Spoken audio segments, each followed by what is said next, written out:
When choosing the best voltage for a large motor load, several factors must be considered. Firstly, motor voltage is crucial. Motors are usually designed for a specific voltage. Operating them at a different voltage can lead to performance issues or even damage. Secondly, motor size and the load it will drive are important. Larger motors and heavier loads need more power, influencing the necessary voltage and current. Thirdly, the existing electrical distribution system plays a role. It dictates the available voltages and its ability to manage the increased load. Let's examine the voltage options. The 120/208Y system offers advantages such as a lower initial investment cost and greater availability for smaller motors.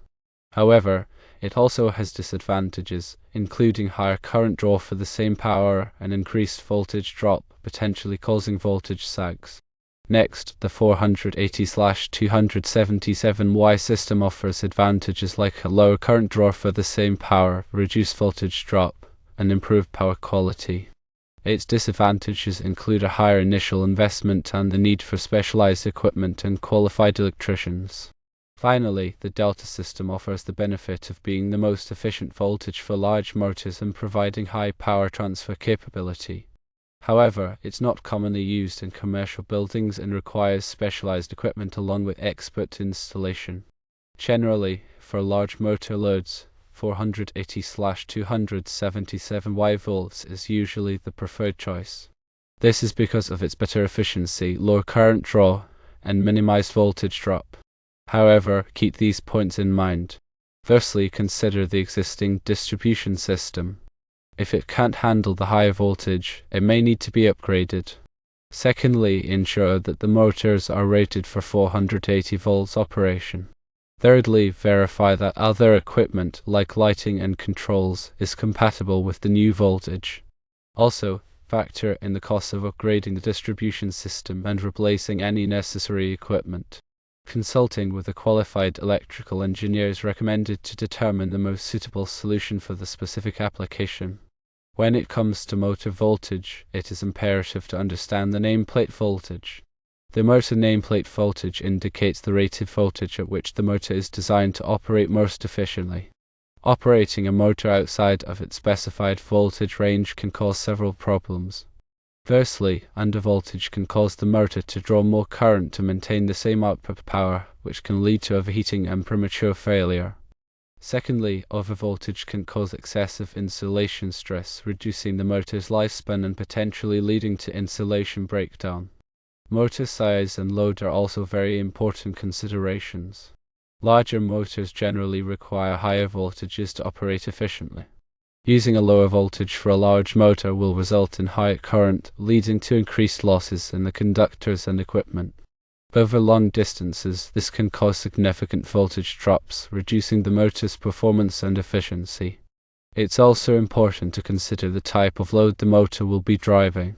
For example, a constant torque load, such as a conveyor belt, will require a different motor and voltage configuration than a variable torque load, such as a centrifugal pump. The existing electrical distribution system will influence the choice of voltage. The capacity of the existing system must be evaluated to ensure it can handle the additional load imposed by the new motor. This includes assessing the size of the transformers, conductors, and protective devices. It is important to note that the 120/208Y volt system is a three-phase system commonly found in commercial buildings.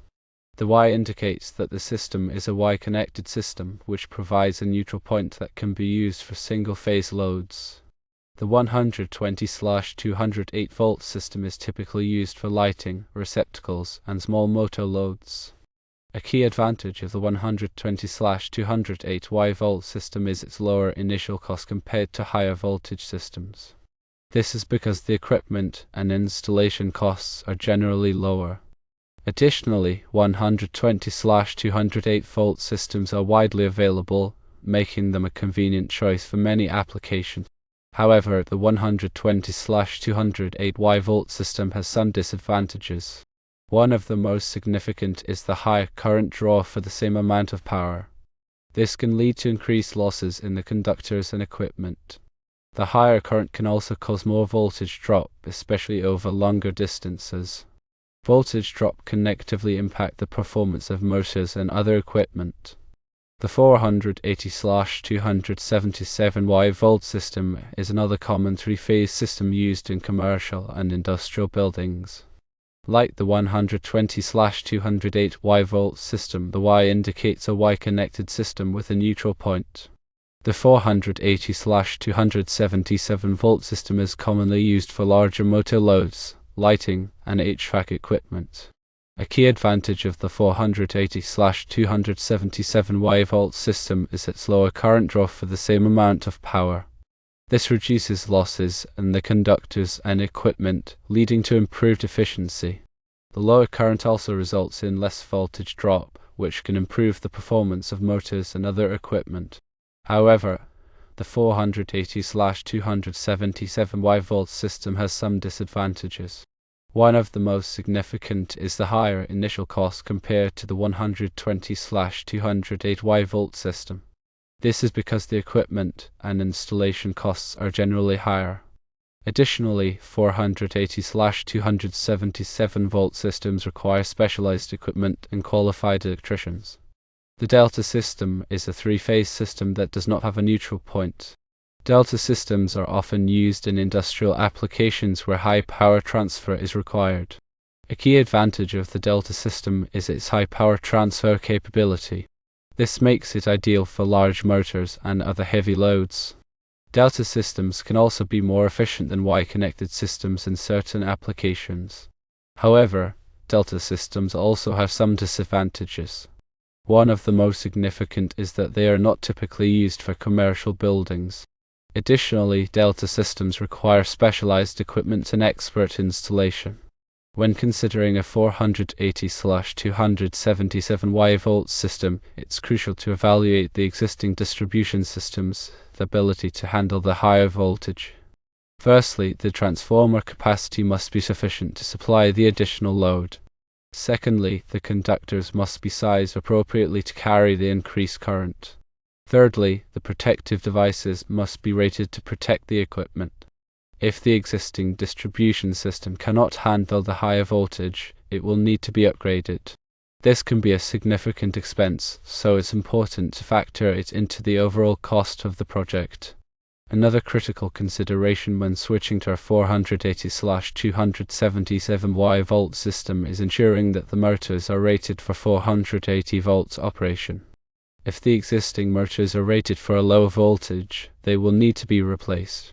Motor replacement can also be a significant expense, so it's important to factor it into the overall cost of the project. Finally, it is also important to verify that other equipment, such as lighting and controls, is compatible with the new voltage. If the existing equipment is not compatible, it will need to be replaced or modified. Equipment replacement or modification can also be a significant expense, so it's important to factor it into the overall cost of the project. Before making a decision, it's important to factor in the cost of upgrading the distribution system and any necessary equipment replacements. The total cost of the project will depend on the size of the motor load, the capacity of the existing distribution system, and the compatibility of the existing equipment. It is highly recommended to consult with a qualified electrical engineer to determine the most appropriate solution for the specific application. An electrical engineer can assess the existing electrical system, evaluate the motor load requirements, and recommend the best voltage option. The engineer can also provide a detailed cost estimate for the project. The National Electrical Code, NEC, provides guidelines and standards for electrical installations. Several NEC articles are relevant to the selection and installation of motor voltage systems. Firstly, NEC Article 430 covers motors, motor circuits, and controllers. This article provides requirements for motor overcurrent protection, motor disconnecting means, and motor control circuits. Secondly, NEC Article 220 covers branch circuit, feeder, and service calculations. This article provides requirements for calculating the load on electrical systems. Thirdly, NEC Article 250 covers grounding and bonding. This article provides requirements for grounding electrical systems to ensure safety. Fourthly, NEC Article 310.15 covers conductors for general wiring. This article provides requirements for conductor sizing and ampacity. When selecting conductors for a motor circuit, it is important to consider the motor's full load current, the conductor's ampacity, and the ambient temperature. The conductor's ampacity must be at least 125% of the motor's full load current. The ambient temperature must be taken into account when determining the conductor's ampacity. Voltage drop is another important consideration when selecting conductors for a motor circuit. Voltage drop occurs when the voltage at the motor terminals is less than the voltage at the source. Excessive voltage drop can cause the motor to overheat and fail. The NEC recommends that the voltage drop in a motor circuit should not exceed 5%. There are several types of motor starters available, each with its own advantages and disadvantages. Firstly, across-the-line starters are the simplest and least expensive type of motor starter. They apply full voltage to the motor terminals when the motor is started. Across-the-line starters are suitable for small motors that do not draw excessive starting current. Secondly, reduced voltage starters reduce the voltage applied to the motor terminals when the motor is started. This reduces the starting current and minimizes voltage drop. Reduced voltage starters are suitable for larger motors that draw excessive starting current. Thirdly, variable frequency drives, VFDs, are used to control the speed of motors. They can also be used to reduce the starting current. VFD are suitable for motors that need to be operated at variable speeds. Motor protection is essential to ensure the safety and reliability of the motor and the electrical system.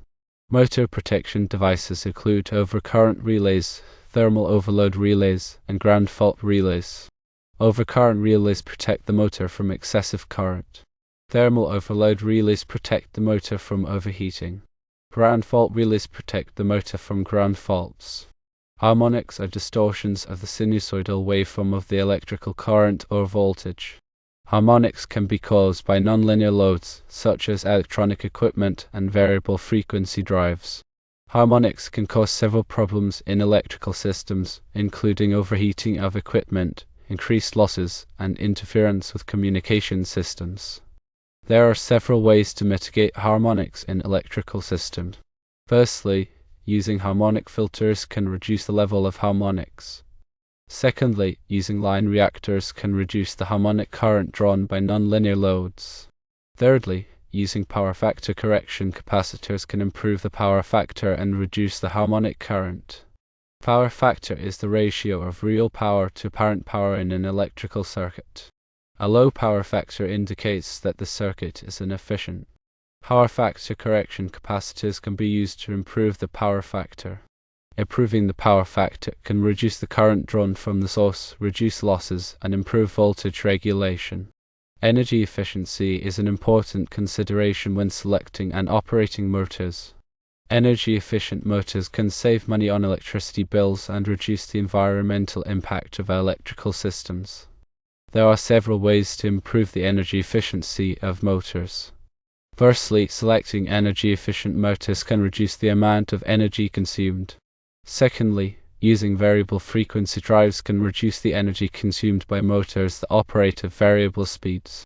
Thirdly, performing regular maintenance on motors can ensure that they operate efficiently. Firstly, check and lubricate bearings regularly. Secondly, clean motor windings to remove dirt and debris. Thirdly, ensure that the motor is properly ventilated.